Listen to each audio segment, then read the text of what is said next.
Good evening and welcome to the fourth and final day of the Street Lit Symposium. Tonight's event is entitled Street Lit in the Ivory Tower, a critical discussion of street literature in American universities and high schools. Again, I am Dennis Winston, Editor-in-Chief of Words, Beats, and Life, the global journal of hip hop studies. Tonight we have three special guests and I will introduce them now. First up is Dr. Kemeshia Randle Swanson, Assistant Professor of English at Gardner-Webb University in Bowling Springs, North Carolina. Her research interests include the depiction of Black female sexuality in literature and media, representations of popular literature and culture in the classroom, and the evolution and acceptance of Black feminism in and outside of the academy. Dr. Swanson's peer-reviewed publications include, and these are some great titles, by the way, Gang Wars, The Academy versus the Streets, which is what we're dealing with, published in 2014. The Sexless Servant is the Safer Servant, Domesticated Domestics and Stockets to Help, published in 2016. And Lessons Learned, Degrees Earned, Street Literature, Black Bodies, and the Contemporary Academic Classroom. Her article, Love on Top, a praise song for Zora Neale Hurston's Spunk, was recently accepted for publication in a special issue of the Langston Hughes Review. Thank you for joining us, Kemeshia. Next, we have Professor Khalid White, an African-American Studies and Ethnic Studies professor at San Jose City College. He is also a former lecturer in African-American Studies at San Jose State University. Khalid recently published the book as well as wrote and produced the documentary entitled Black Fatherhood, Trials and Tribulations, Testimony and Triumph.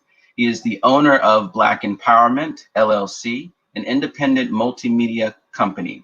Thank you, Khalid, for joining us tonight. And finally, we have Dr. David Green, Associate Professor of English and the Director of First-Year Writing at Howard University. He remains committed to serving historically underrepresented students and theorizing rhetoric and composition practices at minority-serving institutions. Dr. Green is the editor of Visions and Ciphers, and I have it right here. Hold on, gotta do the plug. Where's my text? Sorry, I'll find it in the next break. It's a wonderful text. It's one that I use in my classroom. Let me find my spot. It's a writing studies textbook composed with an emphasis on culture and language research and composition studies.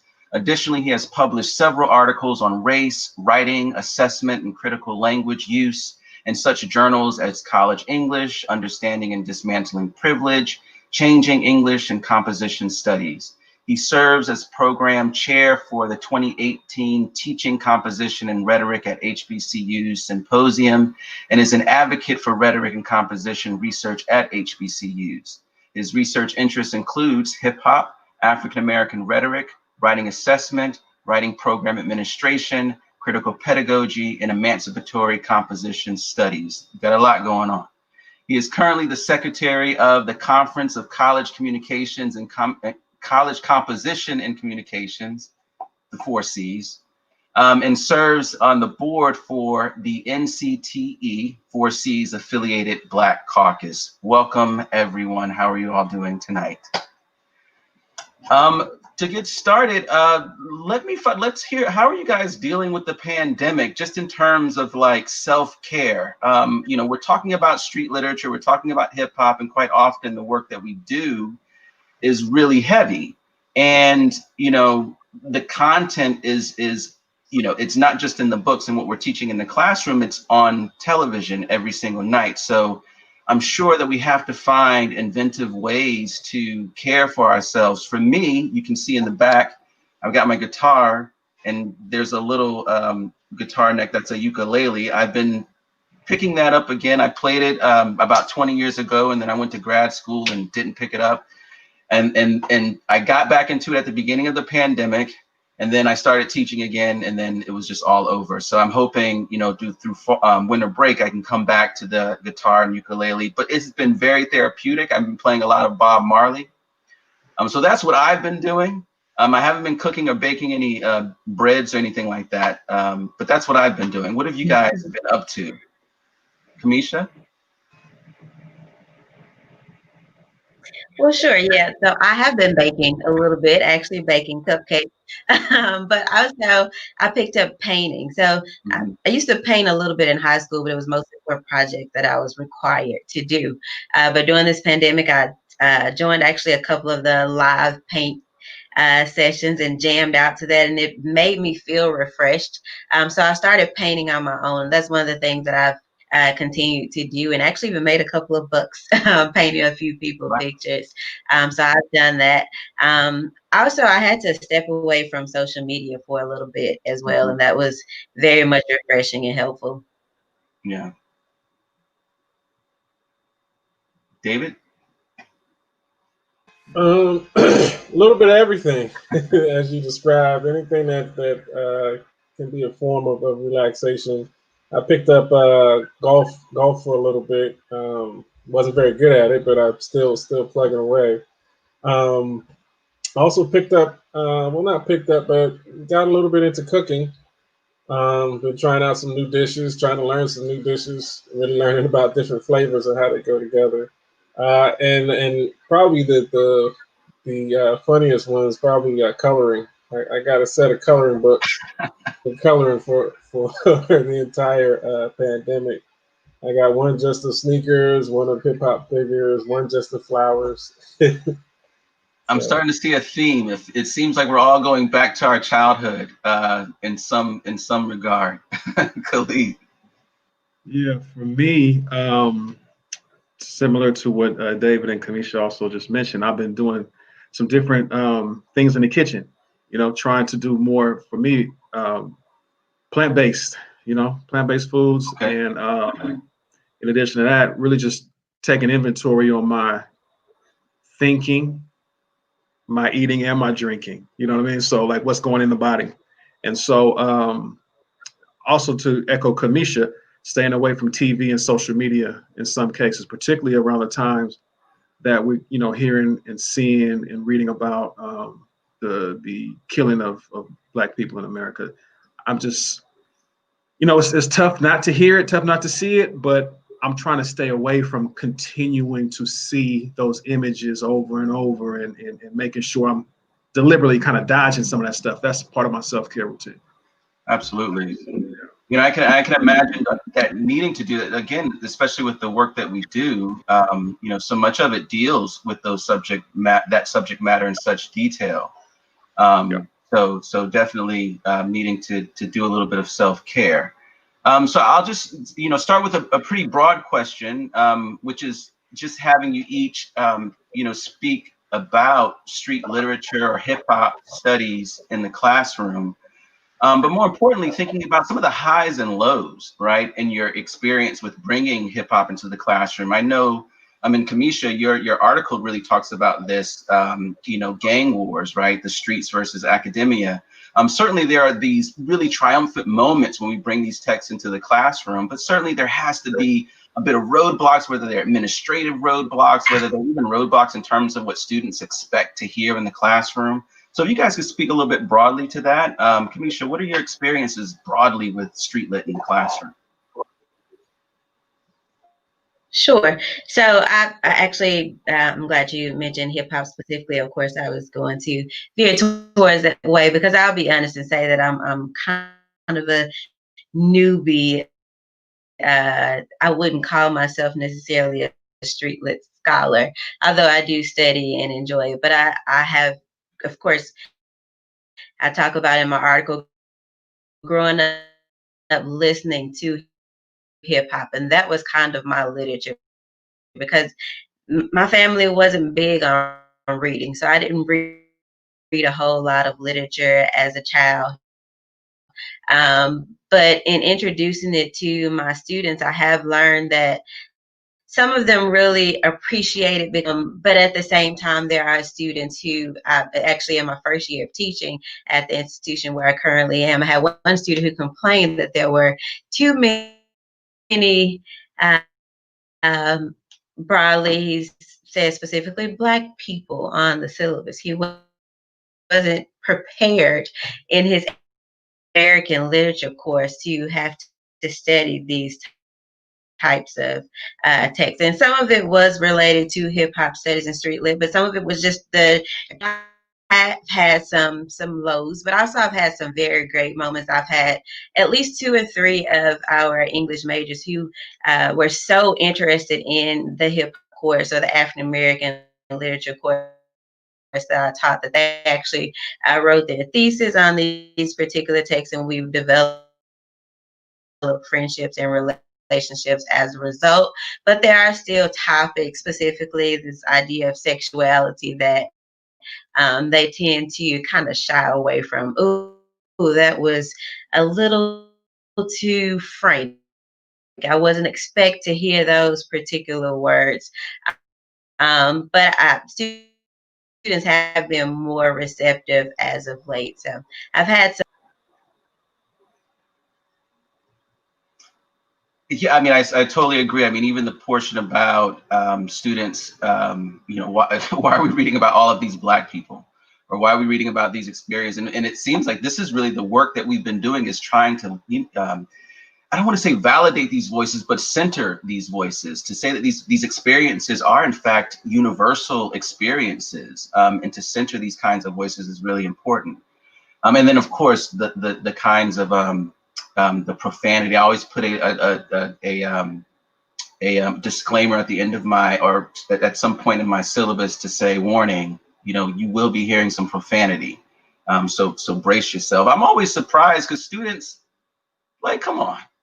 Like, y'all, I mean, have you, listen, if I compare some of the hip hop that you guys are listening to now versus what I'm listening, or what I listened to growing up, I mean, it's you know, you guys have no legs to stand on when you're talking about profanity. Khalid, what are some of the roadblocks or the highs and lows of bringing the classroom for you? Well, for me, in teaching African American studies, I don't want to sound arrogant, but I don't think there really are any roadblocks for me, because, you know, that's part of African American culture. So when I teach African American culture, or an African American based course, or, you know, ethnic studies based course, we're going to talk about and incorporate lyrics. We're going to talk about the use of the personal narrative. We are going to, you know, assume that since hip hop is, you know, the language of young people today, I'm just going to assume that most people listen to hip hop, or can appreciate some of the themes and some of the you know, ideas that are dispersed in hip hop music. Now, we, at my particular school, we do have a lot of international students, so I can't always assume that everybody understands contextually, or understands kind of the nuances of the English language, because we have some people from, you know, straight from Vietnam, or some directly from Ethiopia. So we'll take a paragraph, or excuse me, a 16-bar verse, and kind of break it down, and, you know, make it make sense to what the lesson is about. So if we're talking about, you know, say for example, Langston Hughes and his use of African vernacular English, then we will compare and contrast to what maybe some of the current hip hop, you know, artists use and say in their ways of manipulating the English language and African American vernacular English that way. So as far as the roadblocks for me really are just the limits of me knowing what's popular out there, you know, today. I'm going to also tell myself I don't listen to everything that's on the radio, or listen to everything that's on TV.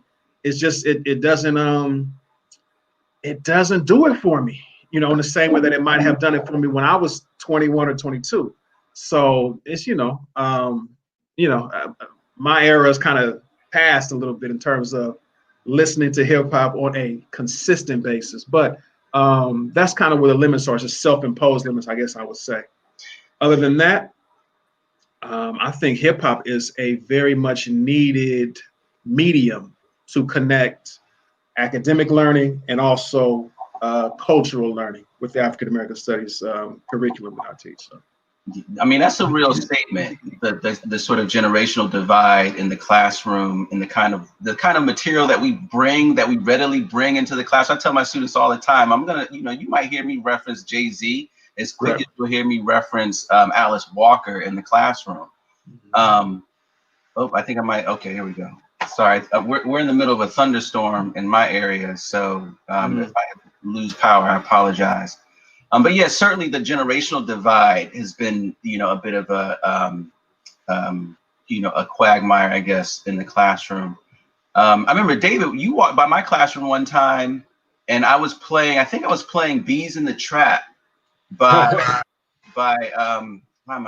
Nicki Minaj, and we had this very conversation about, do your students know that Nicki Minaj is in this tradition of female MCs, and that, we have to talk about MC Light, we have to talk about Queen Latifah in order for them to really understand the context that I'm trying to create for them about, Nicki Minaj really just going at this notion of what it means to be an MC, of especially when it comes to men and MCing. Do they know that history of female MCs, and that they've always sort of been engaged in that kind of back and forth? But anyway, you can either speak to that or speak broadly again about hip hop in the classroom, some of the highs and lows that you've experienced. Yeah, I think that connects nicely to my experience with hip hop in the classroom. I'm very similar to Khalid's.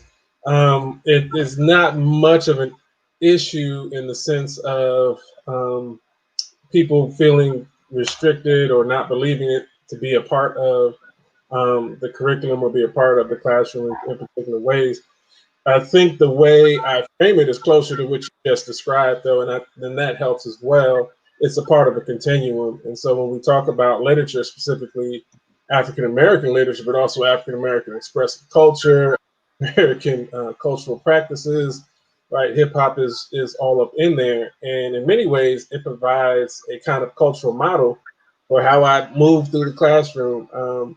I think I purposely kind of move away from a linear kind of focus on different authors and so on and so forth. I'm more interested in who's speaking to who. Just like you mentioned, who is Nicki Minaj talking to, or what tradition is she coming out of? How can we contextualize her work within a tradition of other hip hop female MCs, or within a tradition of other Black women writers, writ broadly? And so how does she kind of fit into that tradition? That's where we kind of take it. And I find it's really fun to a large degree, in part because I also believe in experiential learning. And so I do ask students to bring in their own text, not just anything, but things that they believe connect back to what we're discussing or particular ideas that we're working on in the classroom. And then that's always an adventure. With regards to what artists they bring or what connections that they see or that they make. But it does help us to begin to think about hip hop as a part of a larger tradition, and not just this wayward stepchild that's been doing its own thing. But no, they are speaking to a particular political, social, historical kind of tradition that's important, and that does help us, take the long view on what we do and why we do it. Just to sort of follow up on that, Dave, do you think it helps being at an historically Black college, having these kinds of experiences? I hear, Khalid said, I have a lot of international students. Kemeshia just said, she's getting questions like, why are we even, dealing with these topics in the classroom? Your experience was a lot like mine at Howard. I didn't have those conversations. It almost felt like we were having these really high order conversations about hip hop. We were sort of standing on a kind of common ground, a common experience, and we were able to sort of do a lot of really interesting things in the classroom. Do you think that has any sort of benefit to the way in which you use hip hop in your class? Definitely. The HBCU experience definitely contributes to that. The students come expecting a certain added cultural experience. In part, many of them ask to have a better understanding of how African American culture, African American history, African American culture works, the practices, the forms, and so they already engaged, and so I've got a ready and willing audience. But I think to the importance of what we're doing here and talking about here, I think hip hop is important to English history, to how we think about culture writ broadly. You know, no matter what institution that you're at, it just provides such a different way of thinking, and it disrupts so many of the invisible biases and norms, you know, that take place at the university level to start with. And so I think it's valuable in any space. I do feel privileged at an HBCU just to have such a willing audience. Absolutely. Does anyone want to jump in on that? Well, I put it in the chat, but I'll also say, you know, it's in terms of hip hop culture, HBCUs are you know, lauded and revered in hip hop culture. I would you know, argue that in certain cases, hip hop culture has made HBCUs more visible. I think particularly if we're talking about the days of a different world, or we're talking about the days when they used to have the, you know, the Howard University sweatshirts and what have you in the 90s. And then now, I think now what's happening with social media culture, where you see this high schooler who turned down UCLA to go to Howard, or you see Stephen Curry has a golf program that he's trying to start up at Howard University, or something of that nature. Netflix giving, you know, money to Morehouse and Spelman, Morehouse being my alma mater. So you know, the HBCU world, I think appreciates hip hop, but I think it's a reciprocal. Hip hop also appreciates the HBCU community as well, and so the two go hand in hand. And not that you can't have other forms of music being revered at HBCUs, but I just think now, particularly in this Instagram and Facebook, you know, world, and how hip hop culture is just pervasive globally, I think the HBCUs and hip hop is like a match and a marriage made in heaven, particularly now since everything's so much more visible. Yeah, I agree. Kemeshia, do we still have you there? I think she may be having some technical issues. I wanted to go to her. Are you there?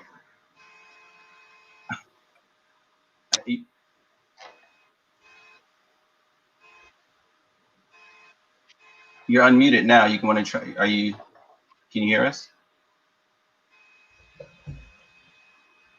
Okay, hopefully we can get back to Kemeshia. I wanted to ask her, and David, you sort of jumped on this a little bit in your response, which is that certainly being at an HBCU makes it easier, but that doesn't mean, you know, that hip hop can't go into the classroom at Harvard, which it is, right? I mean, in fact, you know, Harvard is making a big point to bring hip hop into the classroom, almost to the point to say, you know, if you want to really have a kind of hip hop cultural experience at the university level, come to Harvard or come to Cornell, where they have, you know, these libraries that people are dedicating all of this rich material to, where HBCUs are often left to kind of scramble for these types of resources. I mean, I think in some part we're lucky to have students who are already engaged with it, so we can, you know, have that kind of back and forth. Bowie State University has a hip hop minor. So we certainly are doing that work, but again, what does that mean for, you know, the PWIs, right? The predominantly white universities to have hip hop in their space. And is there a danger? Is there a danger? We often talk about kind of protecting the culture, right? You know, we often use jazz as a kind of reference about what happens when, you know, this cultural performance is wrestled away from the inventors of it.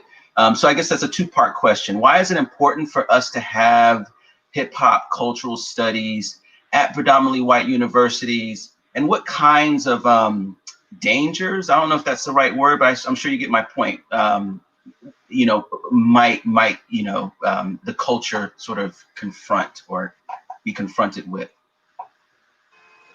And I think it's important to the degree that we're constantly talking about not just diversity, but anti-racism. We're talking about kind of a progressive understanding of difference, and how we are to manage and negotiate, difference as a lived reality within our current U.S. and within our global society.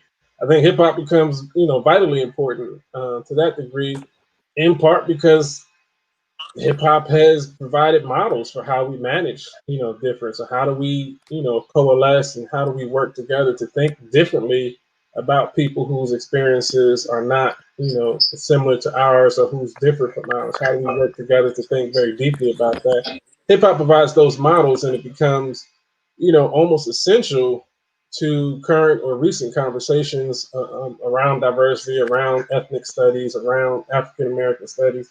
It becomes essential in that respect because it has a pulse, a finger on what people are doing now, why they're doing it, how we might think about particular social issues as they arise. But I do agree that, there's always, but I think that danger is always there with anything that we study that itself is outside of, we'll say, a kind of predominantly white gaze. Um, Anything runs the risk of being appropriated and presented in a fashion that is not or may not be deemed authentic to the roots, or to how things were developed and how they've evolved. I think the biggest danger with hip hop is a kind of purposeful misunderstanding, or a kind of laziness around thinking through its differences and its uniqueness. You mentioned how do we deal with sexuality? How do we deal with misogyny that exists within hip hop? How do we deal with all of these social issues?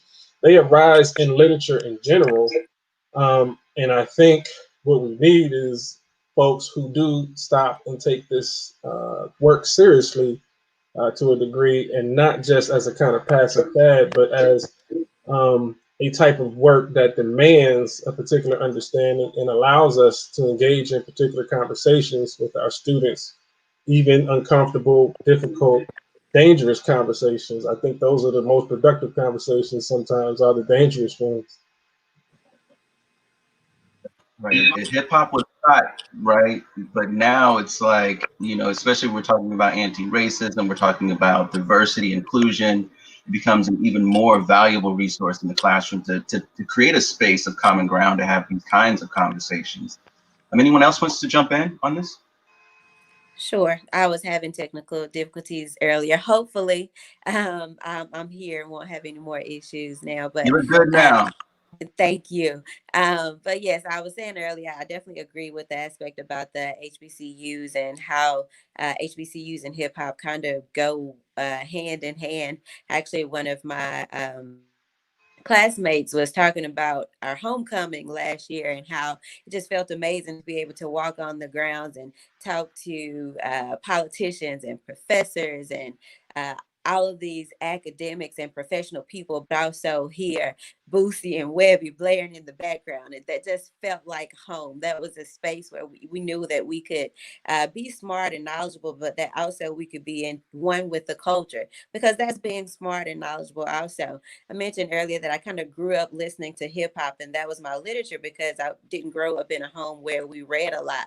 But I saw Tupac and Salt and Pepper as kind of my storytellers and theorists. So there's a lot of value in actually listening to and paying attention to the actual words that hip hop artists are saying. I actually am a diehard feminist now, but I fought that label for a very long time until I came across Joan Morgan's When Chicken Heads Come Home to Roost. And then I was like, oh, so we can connect this thing to hip hop. I have a space in the academy. And that's where I kind of found my footing. I said, hey, I can be a theorist and a scholar, but also still love these things that I grew up loving and be a part of the culture. So definitely there's some strong significance or relationships between those two. Hip hop has saved a mini graduate student at the dissertation level. I would say I'm a testament to that. Because if it weren't for hip hop, I might not have finished. If I didn't have something that drove me, that I almost understood intuitively, but also created a space for new imagination, for new discovery, I wouldn't have made it. So, you know, thank you, hip hop and street literature for me for that. I want to stick with you, Kemeshia, if I can, and talk a little bit about your article in the special issue. And David, I still need to find, I don't know what happened. I use it, so I can't find the issue. Anyway, so this is the Street Lit issue, the special issue on Street Lit. And Kemeshia and Khalid, you have an article in here. David, I need to get an article for you at some point down the road. But in your article, you asked some really important questions. One in particular, you asked how many scholars practice, I'm quoting you here, practice with others the healing process that they theorize about. And that's something that I've always really struggled with in terms of not just not just the work that I do, but just English at, writ large, right? We always theorize about things, but what are we actually practicing? So you really get at that question.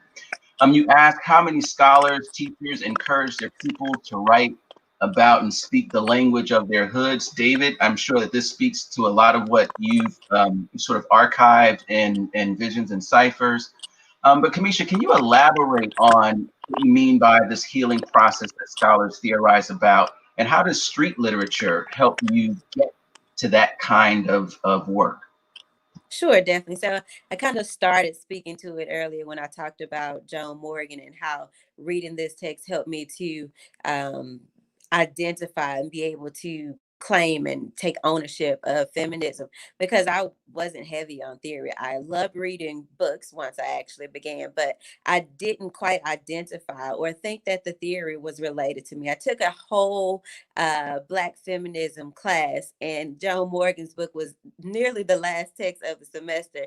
And it wasn't until that particular moment that I had that aha moment and saw how these things could actually speak to me and to my lifestyle. Not to say that some of the other texts weren't important, because they were, but I couldn't relate at the time. So when I was able to see someone speaking that same language, that was actually the healing process for me. So I was already doing the work. Everything I wrote about was related to Black women, female sexuality, because that's what I'm interested in. But I couldn't identify with the theory. So I think that specifically a text like Joan Morgan's was kind of that healing element for me. And of course, I teach English, so I don't consider myself a psychologist, and I don't think that I'm actually there to kind of solve people's problems, so to speak, in the classroom.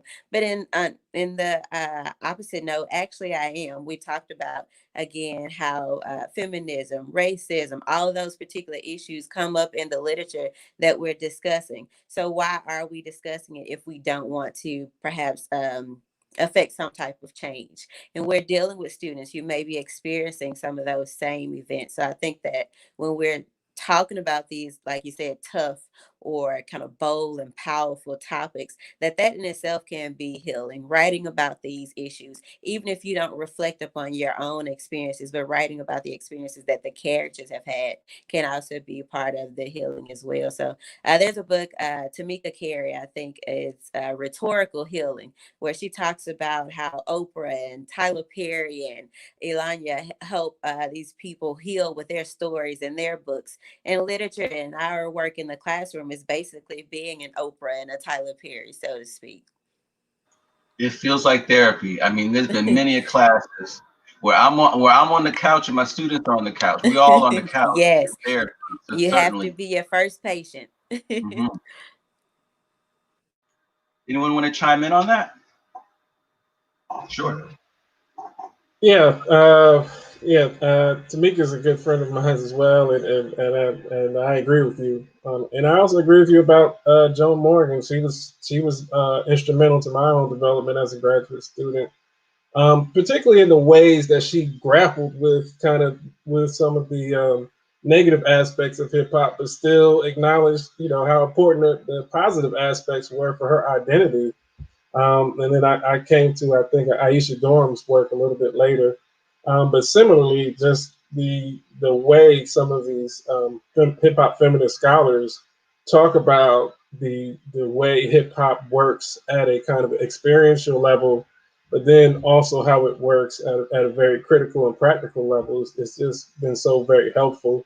And I think that's what you see in some of my work, Dennis, is really me trying to grapple with hip hop affects all aspects of my life in a variety of ways. If I'm very honest, it affects, how I might think about the design of something, or even how I might organize a classroom, or a reading list, and how might we think about a critical playlist for the classroom. Something that we put together, and there's a particular relationship, but that relationship isn't linear. It isn't necessarily thematic. It has thematic moments.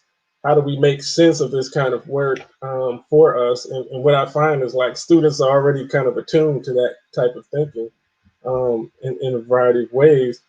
And so, what we're doing here, I think, what is trying to make sense of not just our experiences, but a broader understanding of experience, or a broader set of experiences, and how those speak to just our own psychological development. How does it help us cope with trauma? In my classes, we talk about trauma very much with regards to the characters we're reading and the stories we're trying to understand.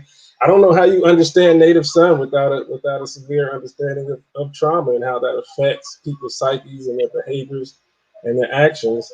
And I've just found that so useful in not just parsing hip hop lyrics, but in parsing, the literature that we read, even the articles or the kind of op-eds or editorials that we analyze in today's world. And it's just been so useful in helping students kind of pull together all these different strands of interest that they have. And it's been useful to me for the same reasons. No, I find that so compelling. The fact that hip hop, in its whole bit of contradiction and improvisation and spontaneity, and that becomes the language of hip hop so much that we can bring those same elements into the classroom. We can move into a different direction that we didn't think our class notes were going to take us, but then students can ride along with us because they're already kind of speaking, that improvised hip hop language. So yeah, thank you for that. Any other comments? I would just say, in regards to the quote unquote healing process, the use of the personal narrative, or the use of, like, I guess, qualitative work, if you will.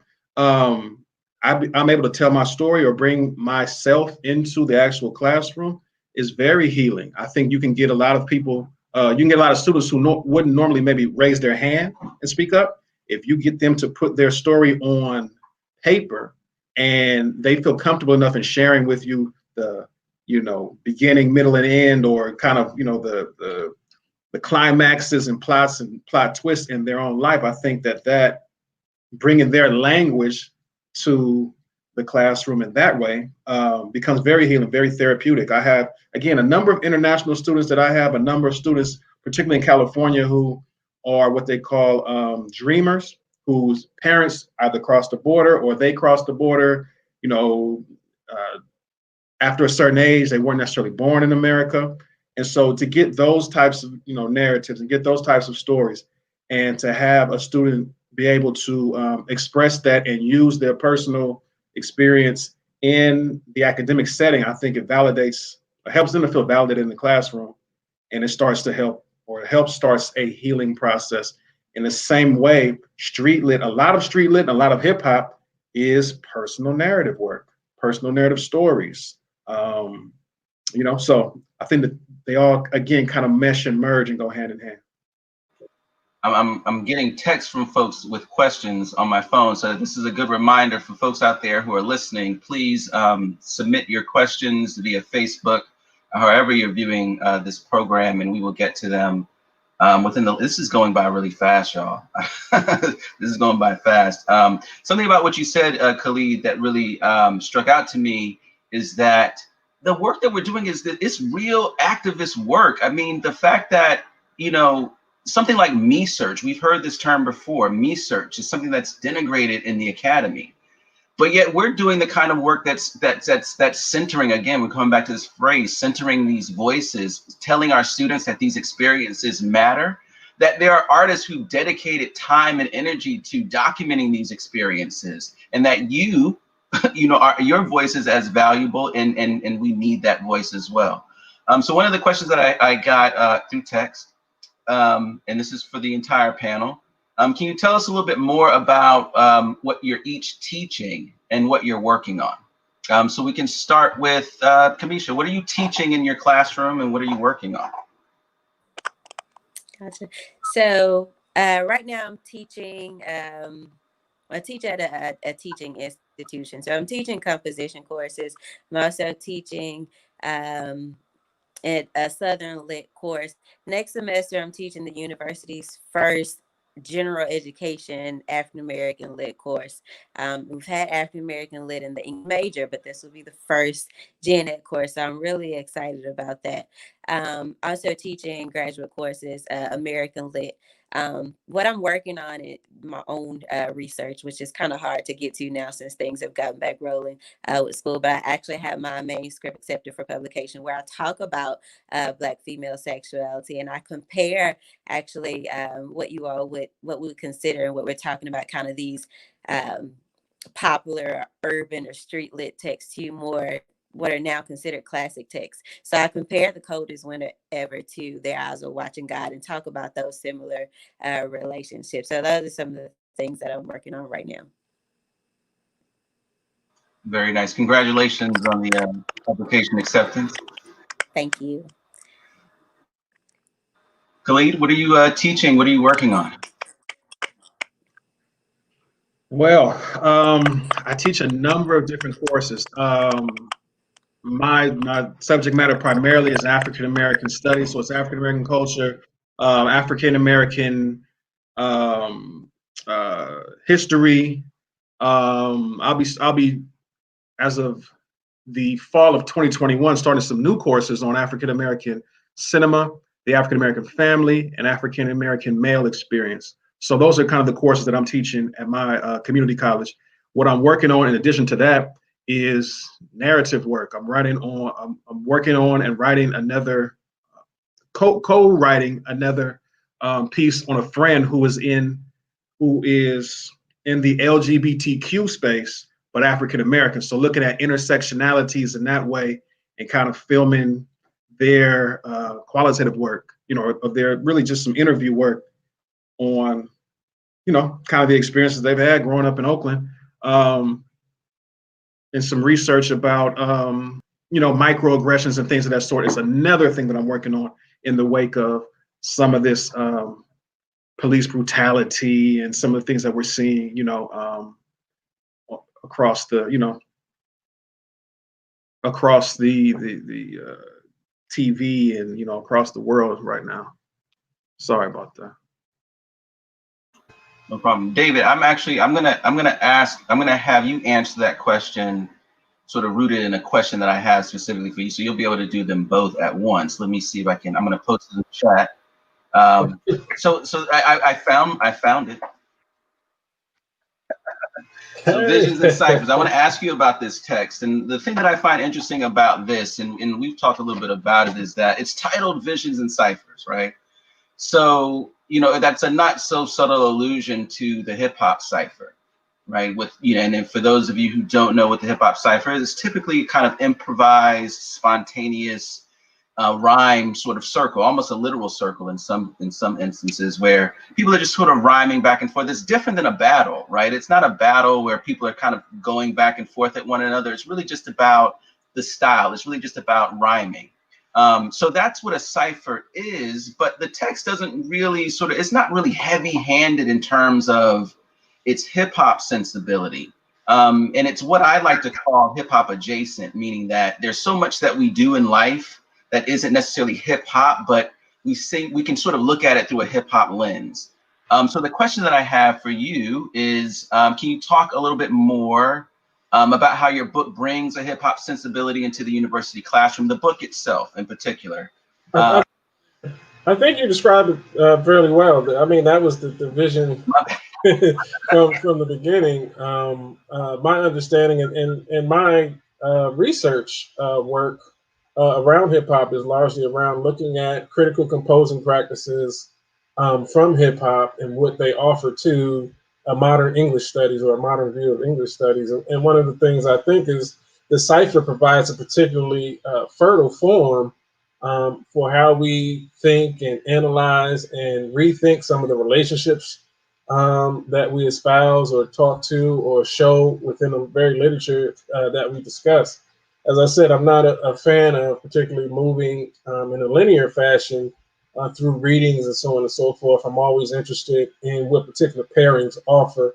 And I think you see this on like the BET Hip Hop Awards, like the ciphers they have. It's about bringing different styles and different people into the same room and seeing, you know, what they can produce under pressure.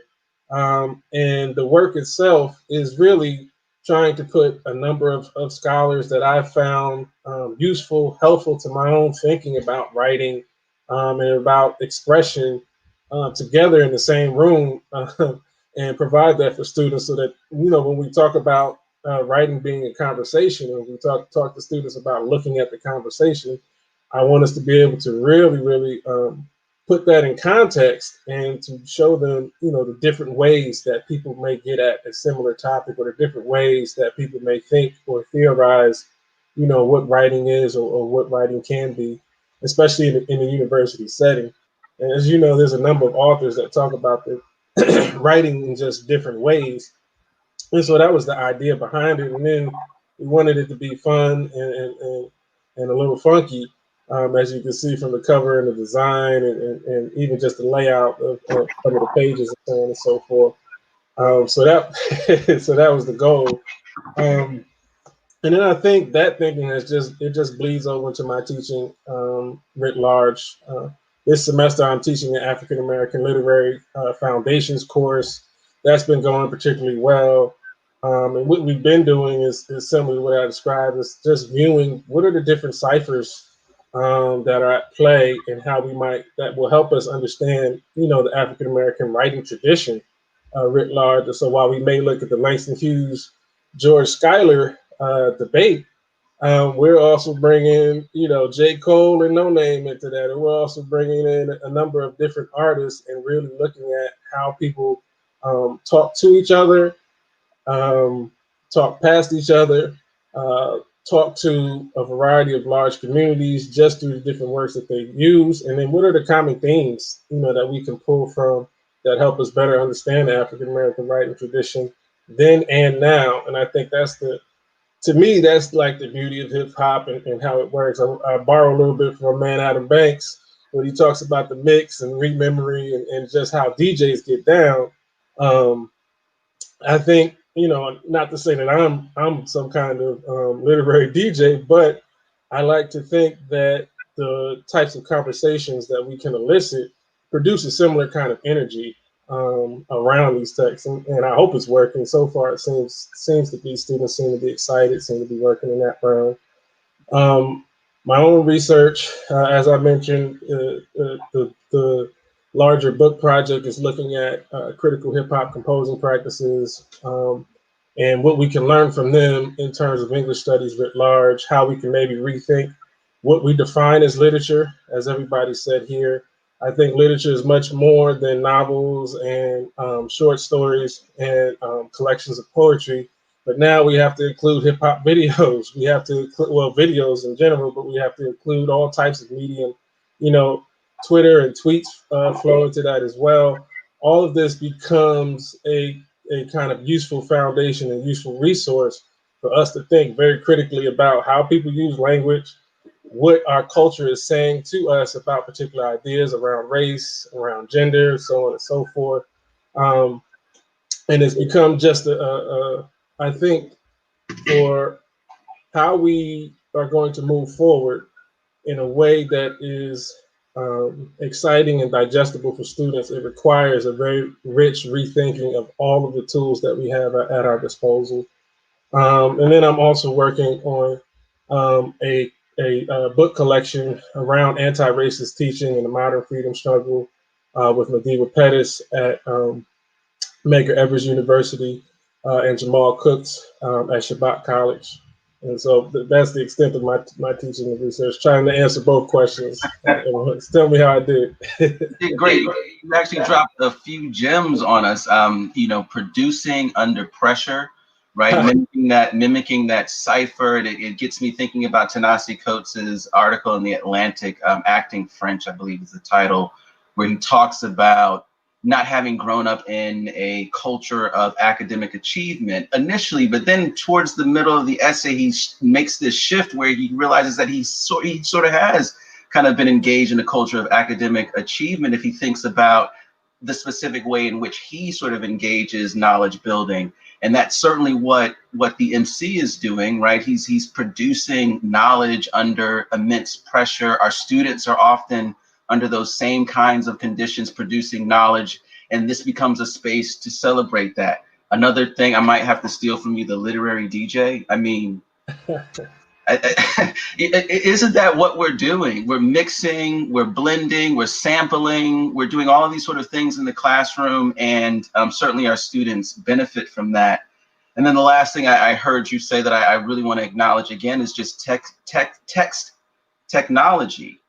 We can't overlook the fact that the hip hop community has really been at the forefront of communication technology. I mean, they have really been the reason why. I mean, they, at least in many ways for me and the work that I do, have really created an opportunity to really examine what it means to study text. What is a text? The video as a text, the album as, I think someone did a study and talked about how the album, you know, the amount of words that go into an album are equivalent to a novel. I mean, if you think of Kendrick Lamar's "Good Kid, Mad City," I mean, that's an epic poem, right? So, you know, just sort of thinking about those gems. So I really appreciate that. We are at the 10-minute mark. So if there are some questions from any folks out there, now is the time.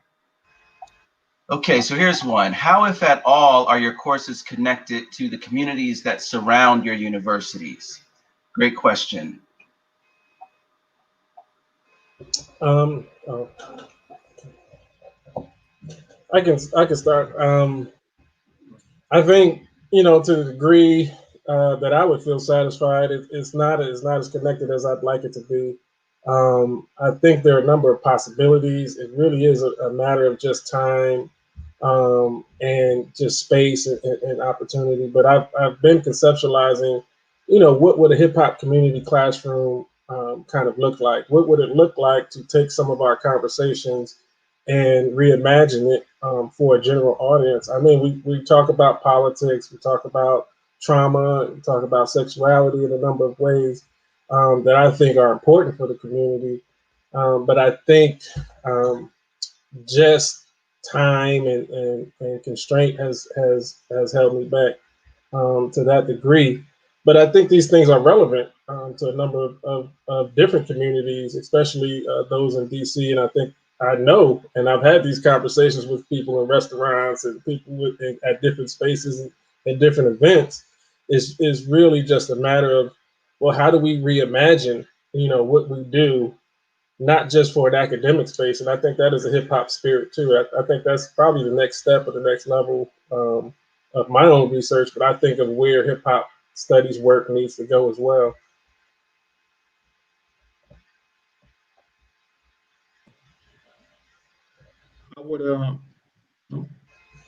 I would answer that question by saying, for myself, working at a community college, a lot of the work is tied directly back into the community. And it's also tied directly back to the high schools that feed into the community. So I do some work not only at the college and then the university, which we feed students into, but I also do some work with some of the feeder high schools in my area that feed into the community college. So in a sense, it's all like one chain or one pipeline. As David mentioned, though, I'd like to increase a little bit more in terms of the ties between the campus and the community. I think you have to, because they're all connected. Students bring their community experiences to the campus, and then students also have experiences on campus which they take back into the community. In some cases, it's not the best experiences that they've had on the campus, and they bring that back to the community. Oh, I'm not going back to that school anymore. I'm transferring and going to another place, or something of that nature. That happens a lot. So I kind of focus myself, or try to be a pillar in the community as one of the few Black men in my section in academia. I think that just comes that's really an unwritten rule or unwritten a part of my job contract. You know, it's not in there, but I've taken on that responsibility. And I'm sure, you know, you all can attest to a little bit of that, I'm sure. So that's kind of my one foot in the campus and try to have one more foot in the community as well, reaching back between, you know, those entities. So. Yeah, I would just agree with everyone else. So my classes aren't as connected to the community as I would like them to be. I have done some things. So service learning is a big component of my university as a whole. So students have done things like go to poverty-stricken elementary school and read to the students, or donated certain things. Also, at actually the first time I taught the hip hop class, I invited the community to come to the end of the semester kind of conference. Not a whole lot of people from the community came. It was mostly the students' friends or family members who wanted to come out and hear them present. But I do agree that I could definitely work towards making my courses more connected to the community, so that again we can kind of practice what we're preaching, so to speak.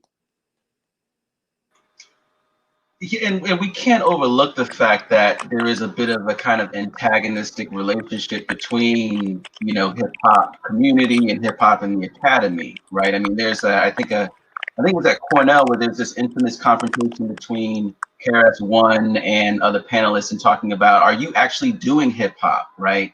So that's sort of a long, well, as long as hip hop in the academy, a kind of tradition of kind of you know, these kind of loggerheads, I guess.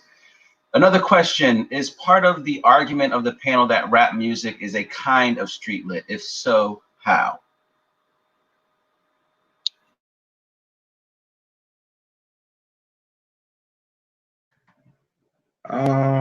I'll tackle that one first. I'm going to say no, it's not. I think the two are different, but it's different in the sense that they're like cousins to me. You know, where hip hop is hip hop and street lit is street lit, but they have a lot of similar elements. They even come from the same similar family tree. But I don't want to. I would venture to say that they're not exactly the same, and I don't think a hip hop artist may think of himself as a street literature artist or vice versa. So I'm going to say no, my opinion, but they are like first cousins.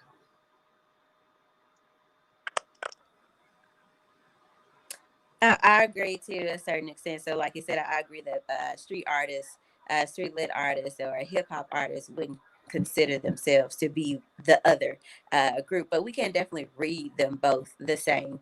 I think it was Omar Tyree who actually wrote in, can't remember which of the publications it was, where he talks about the fact that you can't do street lit without doing hip hop because it's the part of the culture. So most of the street lit texts that you'll read, hip hop is ingrained in that particular character's life for that community. So they are one and the same in that particular sense. And I mentioned earlier that I didn't do a whole lot of reading growing up, but I felt like when I started reading street lit that I had a close connection to it because I had listen to hip hop artists who are telling some of those same stories. I think it was David earlier who mentioned that basically, or maybe Dennis, I can't remember whom it was, mentioned earlier that basically an album is pretty much a street lit novel. So I do think that they're very much connected. If I could jump in to this, I kind of want to answer this. You know, it's actually been something that I've been preaching for a long time. Hip hop is, just to sort of take a firm position, hip hop is street literature, right? Literature is this sort of large thing, right? The novel is the novel. The poetry is the poetry. And in many ways, hip hop to me is really just recorded poetry. I think of someone like Gil Scott-Heron as being a kind of archetypal figure of street lit, right? He wrote The Vulture, the you know, a street lit novel, but he also, you know, had, what is it, Small Talks on 125th and Lenox, a recorded poetry, one of the first, well, not the first, but early recorded poetry that in many ways stands as a kind of blueprint for hip hop coming out of the 1970s. So I would venture to say that hip hop is really a form of street literature. It's just a subgenre of street literature, right? It's a subgenre of the subgenre. So that's sort of how I would sort of plug in my answer to that question. David? Yeah, I agree with you, Dennis. I think it depends on how you set up the umbrella and which terms you place where. But I think definitely street literature is hip hop, or hip hop literature or street literature comes out of it. It depends on is it a novel, is it a poem, but I think it's really about the storytelling that determines for me whether I define something as a form of. Not all rap music is street literature. I agree with that as well. But I think it really is about the type of storytelling. And I think there's some fantastic hip hop songs that can function or do function alongside of different novels and different mediums. And I really think the way we think about street literature, needs to expand in a lot of ways. I was contemplating the other day. I was looking at Victor LaValle's *The Destroyer*, which is a graphic novel that takes the Frankenstein theme and provides it to a young black mother scientist trying to revive her son who was killed brutally, by unjustly by police in Chicago. Given a lot of the themes and the setting, like this is, I wouldn't call it street literature, but it definitely is adjacent. It definitely works alongside it. What do we do with, graphic novels that really take very seriously the kind of urban setting and many of the questions and concerns that we ask or that arise within hip hop or within different street literature novels? How do we take that and understand it across different mediums as well? Absolutely. I have one last question that I want to end with, and I think it's important to sort of address the current moment, right? And what role hip hop and street literature plays in that, especially when we're talking about our roles as academics, bringing, this information into the classroom, because so many of our students really begin that kind of political activism in college, right? This is where it begins. Now, that political voice is more relevant or more immediate than it's ever been before. So the question that I have is, how does street lit, let me go ahead and post the question. How can street lit or hip hop in the classroom help facilitate this specific era of political activism?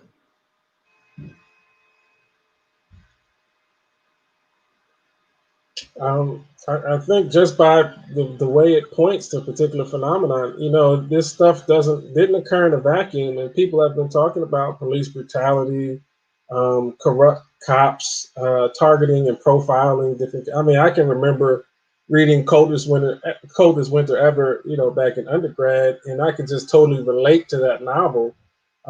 Because I've been profiled walking home. I've had several of these experiences. I know who the drug dealers on my block were, and I knew, deep down they may have been good people. And I also knew that somehow I was guilty, by association, because we were of the same color and in the same space. How do you navigate that, and what does that do to one's psyche? And Coldest Winter Ever, and just a variety of different street literature novels just speak to that experience very succinctly to me. And so they've been saying this stuff. We just haven't been paying attention in the ways that were useful for our students because of a variety of reasons, maybe some snobbery or whatever. But I think they've been speaking to the moment. Around our concerns around race and discrimination and rape and trauma. They've definitely talked to these issues in a variety of ways. We just haven't made sense of them in a way that they easily slide into our syllabi and syllabuses without our students raising eyebrows or without other people raising eyebrows.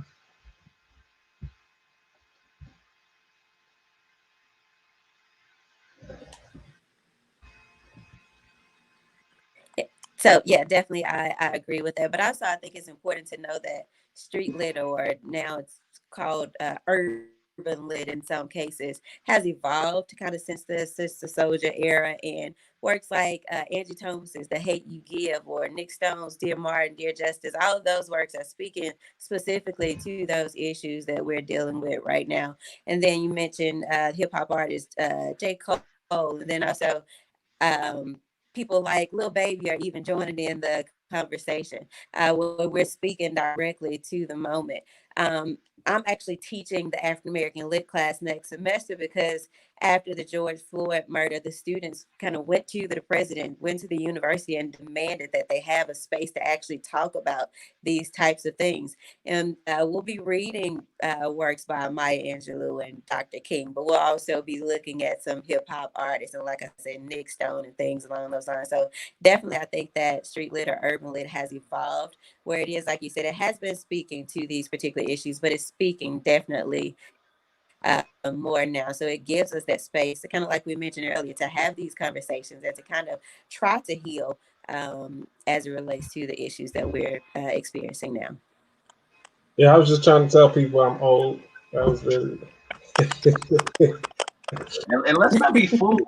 Oh no, I love Sister Soldier and The Coldest Whenever. That was kind of my entree into the field. So hey, I remember The Coldest Winter Ever, and got to the end, and it impacted me so much that I think I was walking in a fog for like a week, just thinking about that the consequences of Winter's life, and her choices, and thinking, when were these moments where she could have chose something different? When was, and that's a sort of the same, kind of struggle that we have when I read something like Native Son and thinking about bigger promise and thinking about how environment dictates choices in certain ways. So yeah, Khalid, did you want to add anything? I wanted to give you that chance. Sure. I would just kind of like to piggyback on what everybody's saying about The Coldest Winter Ever. That book was I picked it up late. I was in graduate school when I read it, but it struck me so much that and kids, close your ears. I missed a couple of days of school just to read the book, or a couple classes. I stayed, in the room.